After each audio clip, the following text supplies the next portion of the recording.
విధంగా మరి ప్రార్థన గురించి చెప్పారు. మన గురువు చేస్తున్నప్పుడు ఆయన కూడా ఏకీభవించి ఆ ప్రార్థనలో ఉండేవారండి. వాళ్ళప్పుడు కూడా గురువు ప్రార్థన చేసుకునేవారు. కాబట్టి ఆయనకి ఎక్కువగా దేనికంటే కలిగిన వ్యక్తి. టీచర్ కూడా మరి మరణించబడ్డారు. హైదరాబాద్లో ఉన్నప్పుడు తర్వాత అంబేద్కర్లో కూడా మరణించబడ్డారు.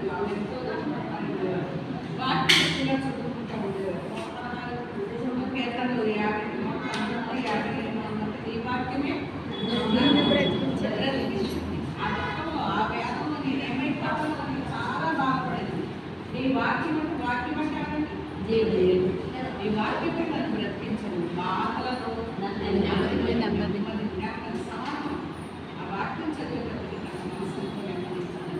మరి మరి ఆమె కలిగినప్పుడు పౌరు గారికి ఒక ముందు ఎలాగైతే అడిగారంటే మరి ఏమన్నారు, నా కృపణికు చాలు మనకెందు ఏమంటారు పరిపూర్ణత ఆయన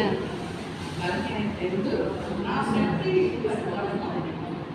ఆయన ఆ విధంగా మరి శ్రీకుమారి గారిని ధైర్యపరిచాడు. వాక్యం ద్వారా అది ధైర్యపరిచి ఈరోజు 4 సంవత్సరాలు ఆయన లేకుండా ఉన్నారంటే అది కేవలం నా ప్రభుత్వం అంటే ఆమె తెలుస్తున్నాను. కేవలం మీ వాక్యం ద్వారా హెచ్చించుకుంటాను. ఇలాగమ్మా ఆగానే ఆ పుస్తకాన్ని ఆయన ట్రాన్స్లేట్ చేసి చక్కగా మరి చెప్పి బైబిల్లో